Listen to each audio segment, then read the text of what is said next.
Makeup, the colors, the gloss, the ads, the glamour, the promise, the perfection. Hi everyone, welcome back to wzUP. Everybody loves a bargain, but not when that bargain contains harmful ingredients that can affect your health or damage your skin, like your makeup. Do you know what's in the makeup you're buying? Is it authentic? According to UK authorities, consumers spend about £90 million a year on counterfeit goods, and this is becoming even more common practice due to the ease of trafficking goods via the internet on social media and online marketplaces. In 2015 alone, approximately 5,500 websites were shut down selling fake luxury branded goods. This would of course include makeup, perfume, clothing, shoes, handbags, and the list goes on. Also in 2015 in the US, the LAPD raided the city's fashion district and seized over $700,000 worth of counterfeit cosmetics. Counterfeit makeup is big business. So what about itsy bitsy little Trinidad and Tobago? As we drop a highlighter on the world of fake cosmetics, it's not all gloss and glam. In fact, it gets really grim as we look at the results of lab tests which have shown counterfeit cosmetics such as eyeliner, mascara, lip gloss, and foundation to contain toxic levels of chemicals and harmful substances such as arsenic, mercury, lead, and very, very high concentrations of bacteria. Even in small doses, exposure to arsenic over an extended period of time has been linked to an increased risk of skin, lung, and kidney cancer. Add to that the damaging effects of mercury, which can cause loss of peripheral vision, pins and needle feelings usually in the hands and feet and around the mouth, lack of coordination of movements, impairment of speech, hearing, and even walking.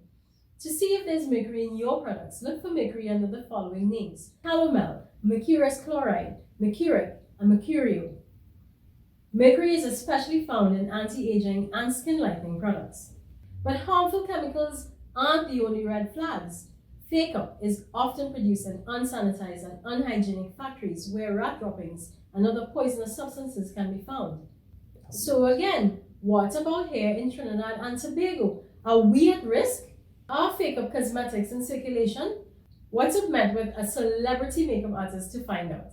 Okay, so we are here with the wonderfully, breathtakingly beautiful Avionne Mark, our representative for Miss Universe 2012, and we want to talk to Avionne about her makeup experience at the Miss Universe 2012. What was it like? Well, to prepare for Miss Universe pageant, you have to be able to do your makeup as well for yourself. For yourself? Yes, that's a big fact a lot of people don't know. When you're there are 100 contestants and they don't have time to do everybody's face individually. They'll touch you up and they'll give you some pointers, but it's always good to be well prepared before you get there. So before I got there, I was trained by Nina Alcantara and Kirk Thomas locally, and that prepared me for not only the Miss Universe pageant but my career now, because I'm in love with it. Right. And before that, I actually never used to wear that much makeup, so it's interesting to see how life changes. Right. Yeah. So you would have run the gamut of makeup from Trinidad to Las Vegas and back. Yes. So you would have seen all the brands being used and I so on. have, and when I traveled recently, I went to like London and Paris to see, they have a different aesthetic with their makeup. It's very light, like skin, and you just see variation in all types of makeup, and I love it. Well, I never knew that. That's good to know. I thought that our contingent went there. And they had someone to do it. No, I wish it was that easy. Makeup was a part of that, so we learned something. And you also learn how to style your hair as well. Right. Yeah, it's the full package. So because of that, you got into makeup. Absolutely, and now you own Lil Vixen. Yes, Lil Vixen. Tell us a little bit about Lil Vixen. When did it start?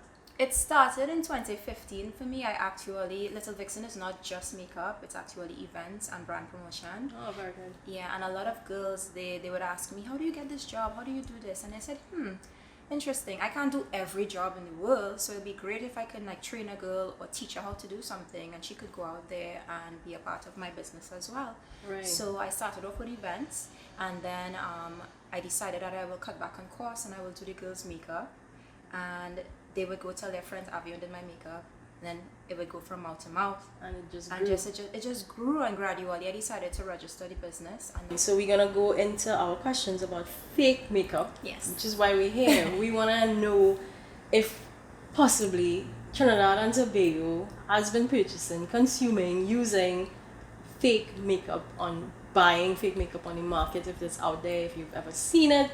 oh, I've seen it. You have? Yes, I've seen it.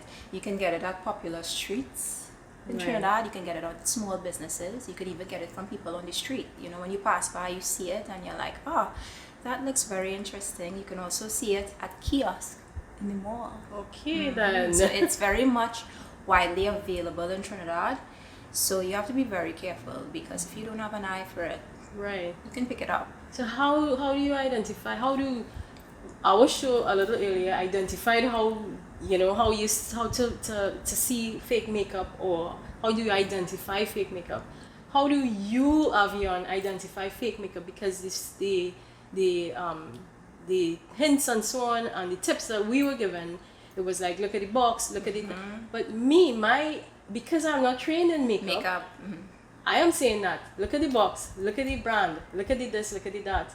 But the difference between from the real and the fake is so Minor. minuscule, Yeah. that you as a non-professional in makeup, you can't. So how would you tell our viewers, Consumers, yeah. really, how do you identify fake makeup? Well, there are three main factors. Number one is pricing. A lot of the Right. times, if you see a Fenty product, or you see a Kylie lipstick, and it's half the price of what it's normally advertised at, it's too good to be true. Right. You know? So definitely pricing. You look for that first.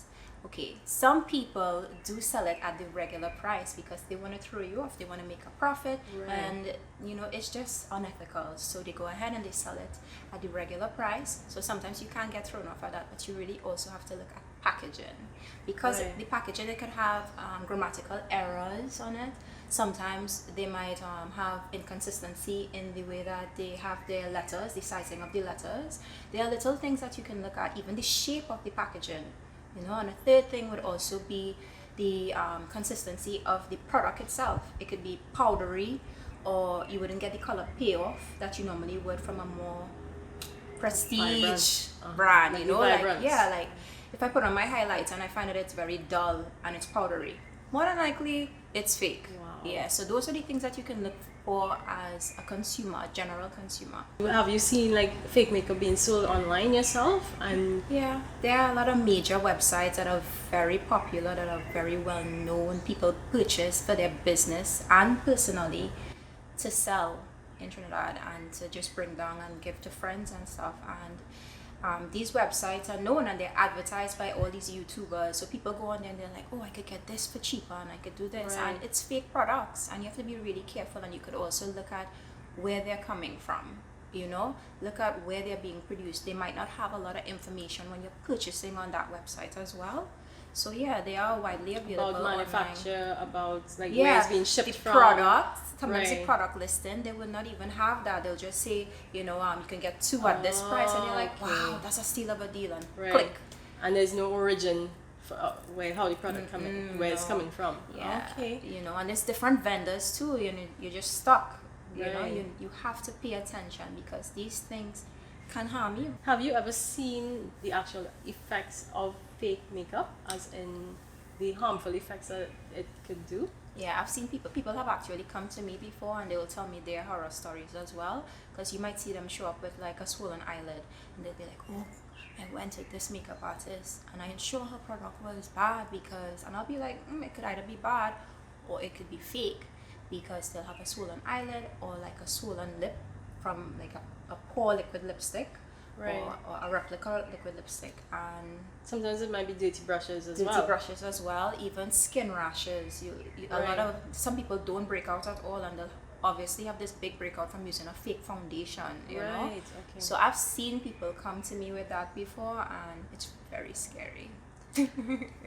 Wow. So lastly, after this interview with, I'm sure we're gonna have a lot of viewers now looking at their makeup and looking at the brands a little closely. Do you think anybody's gonna care?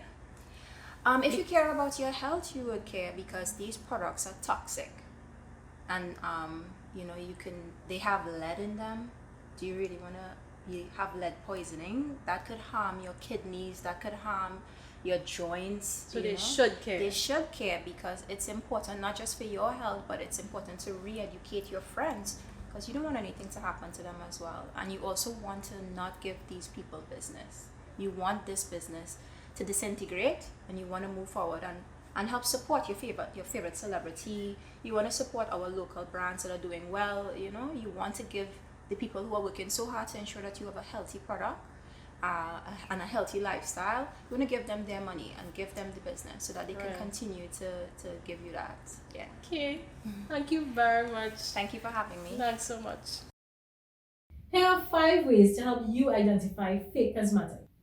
Check the label for uneven fonts, misspelled words, inconsistent patterns, and logos. If there's no label, it's not necessarily safe to use. US federal law actually requires labels on cosmetics and should list ingredients. If the product labeling is in another language and does not also contain an English label, do not use it. According to the FDA, products without English labels may have entered the country through illegal channels or may have been marketed illegally. Pay attention to the packaging. Look for ill-fitting cases, exposed cardboard, and irregular applicators. Do a smell test. If it smells off or pungent, then something may be wrong. Be mindful of where you are shopping, especially if you're shopping online. Pricing. Perhaps this is where we can insert that saying, cheap thing not good, and good thing not cheap. Check the price on an authentic website. If in comparison the product is drastically lower than the market price, then it's probably fake. These tips can also be applied to lesser known makeup brands where factories may cut corners and skip necessary health and safety standards. If you think you may have come across some fake up makeup, you can contact the Trinidad and Tobago Intellectual Property Office or the Bureau of Standards. And there you have it, the unmasking of fake up makeup. Tell us if you ever had any encounters with fake up in Trinidad, and if this video was helpful to you, let us know by clicking the like and subscribe buttons. And remember, if a bargain seems too good to be true, it's likely neither good nor true.